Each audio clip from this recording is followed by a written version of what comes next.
So my presentation is going to be on the influence of baseball in Africa. And I'm going to cover about how it got there, where it is now, and where it is going. So baseball in Africa started in three main regions in South Africa, Nigeria, and in Uganda. And these were British colonies, which I thought was interesting.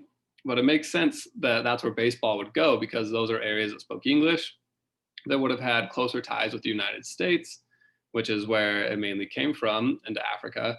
And also, the British brought cricket with them, and cricket is similar in some ways to baseball. So it was easier for people to understand and transition to baseball from cricket. So the influence of the British colonies was a large part in bringing baseball into these parts of Africa. And so in South Africa, it was brought in 1895 by miners from the United States that brought the game with them. In Nigeria, it was brought in the 1960s by the American Peace Corps, but was quickly lost after the Civil War began. But it was brought back in 1989 by a group of Nigerians who wanted to start baseball. And so they actually got a government organization to coin the term the Nigerian Baseball and Softball Association and created that organization, which got baseball into the 1999 African Games, All African Games, which was a huge step forward in spreading baseball throughout the continent by giving it exposure on national television, where Nigeria took second place to South Africa in those games. And in Uganda, it started spreading later in the early 2000s when an agriculture scientist from the United States named Richard Stanley was going to Uganda to help them with their agriculture, but he was also asked to bring baseball.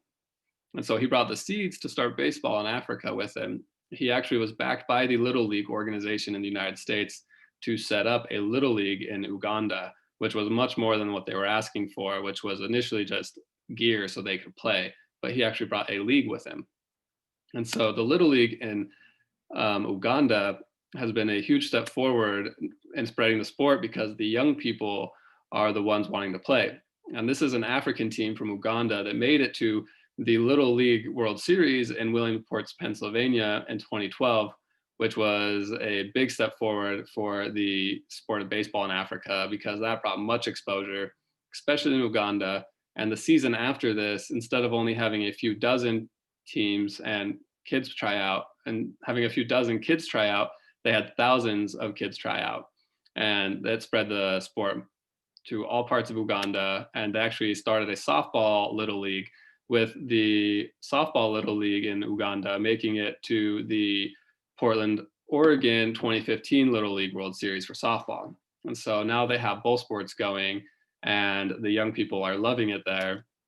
And that is what the MLB is looking into. As globalization keeps spreading, so will baseball. And the MLB is trying to get their spot into Africa because as they put it, they said Africa is a continent with over 1 billion people, but they have only ever put one player into the MLB, which was Gift Nagopa.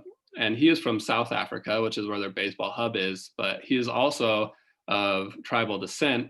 South Africa has sent many people of English descent to the minor leagues in the United States, but Gift was the first to make it onto the actual MLB team. And that was a huge step forward for the sport of baseball in Africa. Gift not only became recognized and popular in South Africa, but throughout the entire continent. And the sport of baseball will keep spreading in Africa, as the MLB put it once again, that Africa's young population is going to keep growing and their high fertility rate will keep happening. And the MLB is hoping that the young kids, like the ones in Uganda, will start to catch on to the sport so that the MLB will not only be able to bring in talent from Africa to play in the MLB, but also spread the sport of baseball throughout the world, especially in Africa. And the MLB now has more scouts in Africa than it does in Europe or Australia, where it does have a good baseball base in both of those places. But they think that Africa is the future. And that is my presentation. And I will exit out here. Please like, comment, and subscribe. We'll see you next time.